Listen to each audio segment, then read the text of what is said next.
Bonjour, bonjour à tous. Dieu vous bénisse, Dieu vous garde. Recevez mes chaleureuses salutations. Le titre de l'enseignement d'aujourd'hui, de la méditation d'aujourd'hui est « Ne te décourage pas ». Et pourquoi? Parce que beaucoup de croyants écrivent des courriers en nous expliquant et où ils racontent leurs expériences dans leur foyer, où il y a beaucoup de découragement, parce que leurs femmes, parce que leurs maris, parce que leurs enfants ne veulent plus lire la Bible, ils ne veulent plus voir les enseignements, ils ne veulent plus voir les études bibliques, et cela génère de la douleur, de la tristesse pour ses parents, pour ses grands-parents, pour ses enfants aussi qui voient que leur famille se décourage. C'est pour cela que l'invitation à travers de cette méditation, l'invitation, c'est de nous efforcer, d'être fidèles, même si les temps sont difficiles. Dieu a parlé et nous a dit que ce jour signalé arriverait bientôt. Il y a beaucoup d'exemples dans la Bible de choses que le peuple d'Israël a vécues. Souvenez-vous que, au fur et à mesure que nous nous convertissons à Dieu, nous devenons ce peuple d'Israël dans le sens spirituel. Ce peuple d'Israël a dû se circoncire physiquement, et nous aujourd'hui, nous devons nous circoncire spirituellement, le cœur. Dans le livre de Nombres, dans le chapitre 21, ici, c'est l'histoire de Moïse qui emmène ce peuple d'Israël à la terre de Canaan, cette terre promise où il y avait abondance de lait, de miel. Et il dit, par exemple, dans le verset 1, « Et le roi Arad, cananéen, qui habitait le Midi, apprit qu'Israël venait par le chemin d'Atarim, verset 1 du chapitre 21. Il combattit Israël et emmena des prisonniers. Et dans le verset 2, la Bible dit, « Alors Israël fit un vœu à l'Éternel et dit, « Si tu livres ce peuple entre mes mains, je dévouerai ces villes par interdit. » Et le verset 3, ici, il y a cette grande bénédiction. « L'Éternel entendit la voix d'Israël et livra les Cananéens. On les dévoie par interdit, eux et leurs villes. » Alors je veux que vous sachiez cela. Il ne faut pas se démotiver. Dieu écoute la prière de tous. Nous devons prier, car ce n'est pas uniquement la responsabilité de notre sœur Maria-Louisa comme cette leader spirituelle de l'Église. Chacun d'entre nous doit prier et demander à Dieu miséricorde pour que, dès maintenant, le vaccin qui a commencé à être administré dans beaucoup de pays soit efficace, ou que ce virus qui s'appelle la COVID-19 disparaisse. Dieu fait des miracles, Dieu a fait de grandes choses pour le peuple d'Israël. L'humanité oublie beaucoup toutes les choses. L'humanité est ingrate. Même si Dieu a fait des miracles, des prodiges, des signaux, l'humanité oublie. Mais je ne veux pas qu'on tombe dans ce travers, que nous soyons toujours reconnaissants envers Dieu. Et dans le verset 4, la Bible dit qu'après qu'ils aient terminé avec les Cananéens, ils partirent de la montagne dehors par le chemin de la mer Rouge pour contourner le pays d'Édom. Le peuple s'impatienta en route. Ils se sont impatientés. C'est ce qui s'est passé avec ce peuple. Ils sont tombés dans l'angoisse. Et ce qui est triste, c'est ce que dit le verset 5, et parla contre Dieu et contre Moïse, le serviteur de Dieu, et il disait, pourquoi nous avez-vous fait monter hors d'Égypte pour que nous mourions dans le désert? Car il n'y a point de pain, il n'y a point d'eau, et notre âme est dégoûtée de cette misérable nourriture. Imaginez-vous, mes frères, Dieu leur envoyait la manne du ciel pour qu'ils n'aient pas faim. Dieu leur envoyait des oiseaux du ciel pour qu'ils puissent manger de la viande.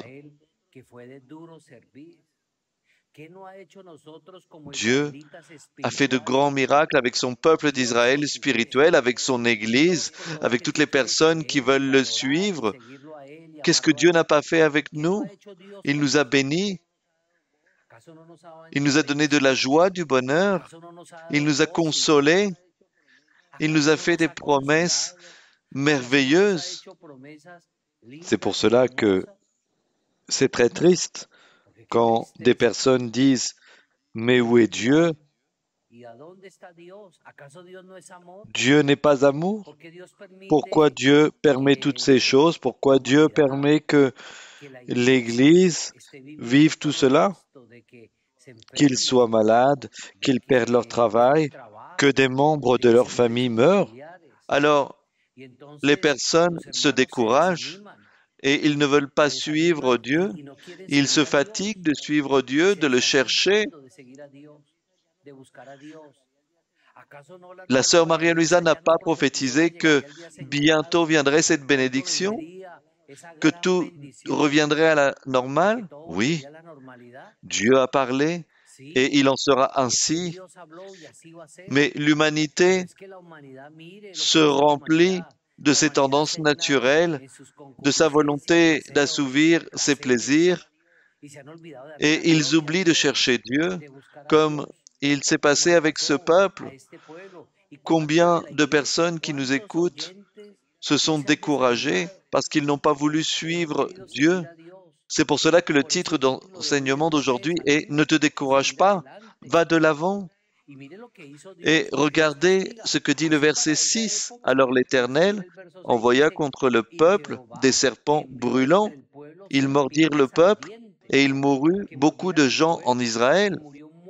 C'est le châtiment de Dieu et aujourd'hui Dieu a envoyé la COVID-19 et il y a des frères, des sœurs qui sont morts et beaucoup de personnes dans l'humanité sont mortes. Qu'est-ce que c'est? Un châtiment de Dieu. Pourquoi? Parce que les personnes se sont découragées. L'être humain a des dieux étrangers et ils adorent leurs images. D'autres adorent des animaux, d'autres adorent la nature, d'autres adorent des énergies. L'humanité s'est déviée du chemin de Dieu. Il ne trouve pas Dieu qui est esprit et vérité. Alors, regardez ce qu'a fait ici le peuple. Le peuple vint à Moïse et dit, « Nous avons péché, car nous avons parlé contre l'Éternel et contre toi. » Ils ont reconnu. Il faut que chacun d'entre nous pense, médite. Vous avez reconnu devant Dieu vos erreurs? Vous avez reconnu devant Dieu vos tendances naturelles? Vous vous êtes mis à jour avec le Seigneur et vous avez reconnu que vous devez changer, que vous devez croire, que vous devez être de véritables chrétiens? Ils ont accepté, ils ont dit, nous avons parlé contre Dieu. Mais aujourd'hui, il y a des personnes qui disent, quel apôtre, quelle église, quel Seigneur? Alors, ils lui ont dit à Moïse, prie l'Éternel afin qu'il éloigne de nous ces serpents. Et comme tout serviteur qui aime Dieu et qui aime son peuple, comme l'a démontré notre sœur Maria-Luisa, qui aime Dieu avant toutes les choses et qui nous enseigne, elle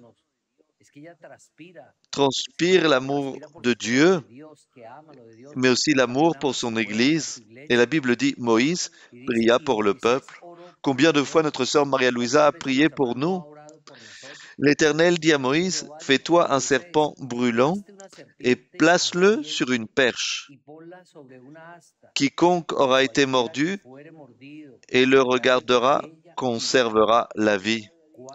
Combien de fois notre sœur Maria-Louisa nous a dit, aujourd'hui nous n'allons pas faire cette image de serpent ou faire une image représentant le coronavirus.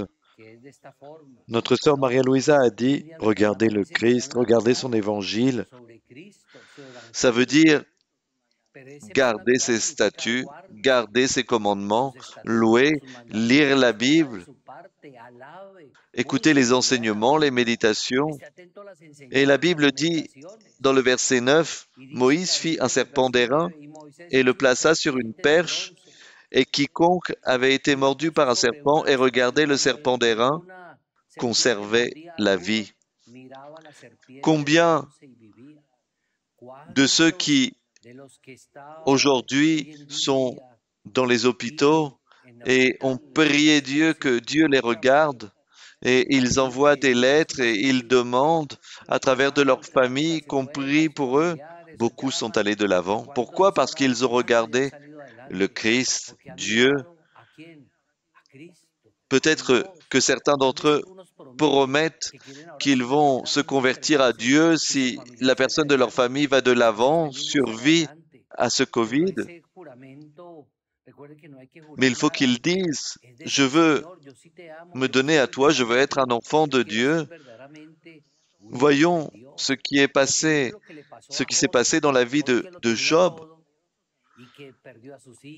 Même s'il était droit devant Dieu, il a tout perdu dans un moment de sa vie et ses amis étaient contre lui. Peut-être que vous aussi, ça s'est passé dans votre vie ou votre famille ou vos amis vous ont dit,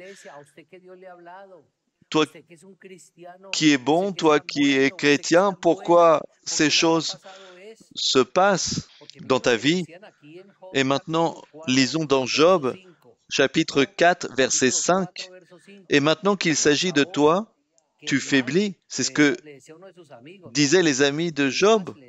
Maintenant que tu es atteint, tu te troubles.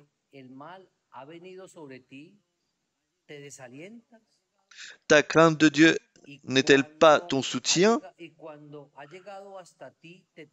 C'est facile de regarder de l'extérieur. C'est facile de parler de celui qui ne peut pas respirer, de celui qui a un cancer ou celui qui a perdu son travail. C'est facile de critiquer. Pourquoi t'angoisses-tu? Mais ce que nous devrions faire, c'est ne pas faire attention à tous ces commentaires ou de juger. Nous ne sommes pas les juges, parce que celui qui vit la chose est celui qui la ressent, celui qui vit cette angoisse, celui qui vit cette difficulté, c'est celui qui ressent les choses. Mais nous, ce que nous devrions faire, c'est de prier pour eux, prier pour notre voisin, pour notre ami, pour notre personne, pour la personne de notre famille, et leur dire, ne te décourage pas, médite en Dieu, souviens-toi des promesses de Dieu, rappelle-toi de ce que Dieu t'a dit, et Dieu va te bénir, parce qu'il ne faut pas se décourager, il faut aller de l'avant. Et dans le livre de Philippiens, le chapitre 4, versets 6 et 7. Quelle est l'erreur? Pourquoi les personnes se découragent? Pourquoi les personnes s'effondrent en suivant les choses de Dieu? Ici, il y a un conseil. Verset 6. Chapitre 4, verset 6. Ne vous inquiétez de rien, mais en toute chose, faites connaître vos besoins à Dieu par des prières et des supplications, avec des actions de grâce. Quelle est l'erreur? Nous nous inquiétons, nous nous angoissons, nous voulons que les choses arrivent dès maintenant. Prions, confions en le Seigneur, mais n'agissons pas avec précipitation. Tout est avec effort, avec dédication, et nous irons de l'avant. Et ici, le premier réflexe est de parler aux hommes de nos nécessités. Nous racontons nos nécessités, nos besoins. Oui, il faut être diligent, il faut donner des CV, il faut faire beaucoup de choses pour lutter contre ce virus. Et beaucoup de choses ont changé dans notre vie, mais on doit aussi avoir la capacité de nous réinventer, d'aller de l'avant,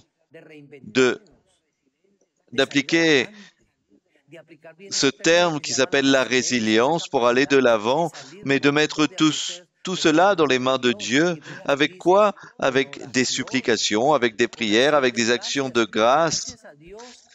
Beaucoup de personnes ont médité et nous devons être reconnaissants que nous le connaissons, que nous avons de l'espérance parce que Dieu est présent dans notre vie et il nous a fait des promesses. Et le verset 7 dit, « Et la paix de Dieu, qui surpasse toute intelligence, gardera vos cœurs et vos pensées en Jésus-Christ. » Seulement Dieu peut nous donner la paix. Seulement Dieu peut nous donner l'espérance. Seulement Dieu peut nous faire aller de l'avant et ainsi être ceux qui triomphent et ceux qui sont ces enfants de Dieu.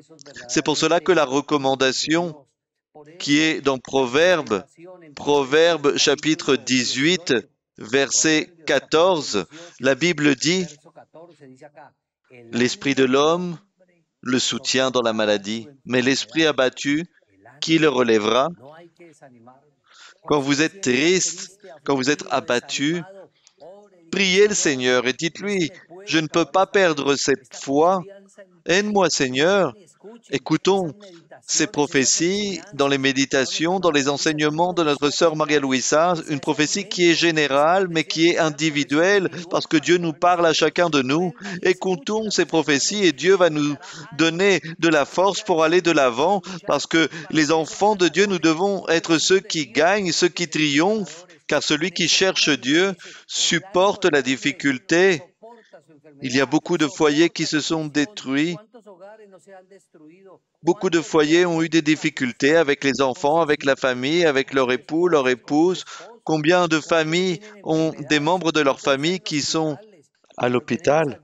Mais nous sommes ceux qui ont Dieu dans leur vie. Et Dieu fera que ces promesses deviennent réalité. C'est pour cela, allons de l'avant, mes frères. Et dans le livre de Jean, chapitre 3, verset 14, « Et comme Moïse éleva le serpent dans le désert, il faut de même que le Fils de l'homme soit élevé. »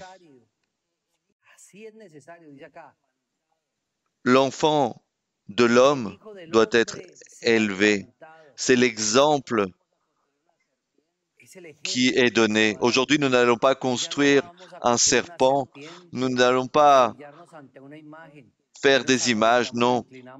Nous allons nous incliner vers un Dieu qui est esprit, qui vit, qui existe, qui est près de nous et qui nous écoute.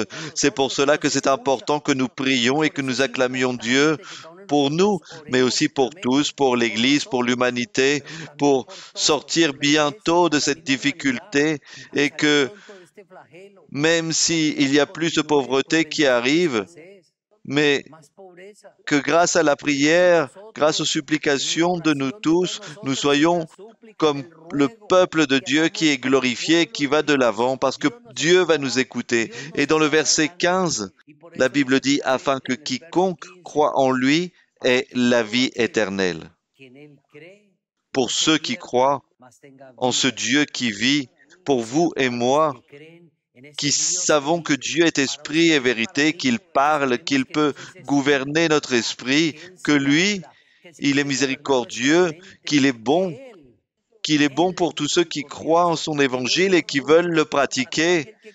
Ce n'est pas seulement lire la Bible, ce n'est pas seulement voir les enseignements, non, c'est être ceux qui pratiquent et qui s'efforçons pour que chaque seconde, chaque minute de notre vie, nous fassions la volonté de Dieu.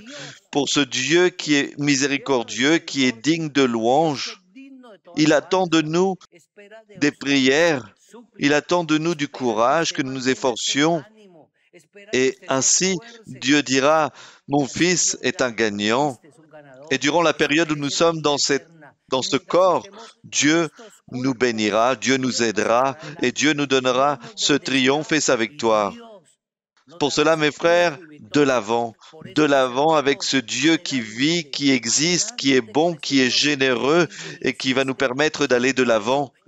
Parce que lui, il a tout ça pour nous, pour son peuple. Prions, mes frères, et disons-lui, Dieu de la gloire, Père qui est bon, aide-nous, Seigneur, afin que nous ne perdions pas courage, que nous allions de l'avant, que nous ayons confiance en toi, en ces promesses que tu nous as faites. C'est pour cela que nous demandons que tu étendes ta main sur tous et que tu nous guérisses, que tu nous libères, mais aussi, Seigneur, libère des esprits qui veulent démotiver ton Église. Aide-nous à aller de l'avant pour que nous soyons fermes. Chasse, Seigneur, de notre vie les esprits, ces esprits, et libère-nous aussi de cet esprit qui s'appelle la COVID-19. Et permets que ce vaccin fonctionne, Seigneur. Bénis les foyers. Il y a beaucoup de foyers qui se détruisent, beaucoup de foyers qui sont dans les conflits entre les époux, les conflits avec les enfants. Aide, Seigneur, pour qu'il y ait de la paix, de l'harmonie, le triomphe. Aide, Seigneur, avec les compromis, les dettes qu'il y a. Aide ceux qui n'ont pas de travail. Ceux qui ont du travail, Seigneur, donne-leur le contentement. À notre sœur Maria-Louisa, Seigneur, garde-la, protège-la, bénis-la. Donne-lui de grandes bénédictions, Seigneur. À tous tes collaborateurs, Seigneur, bénis-les. À ton Église, Seigneur, bénis-la. Continue de donner des expériences spirituelles parce que tu es grand et puissant. Aujourd'hui, Seigneur, donne de la liberté et le triomphe à tous et arrête bientôt ce virus, Seigneur. Aide-nous pour que nous ayons cette confiance en toi.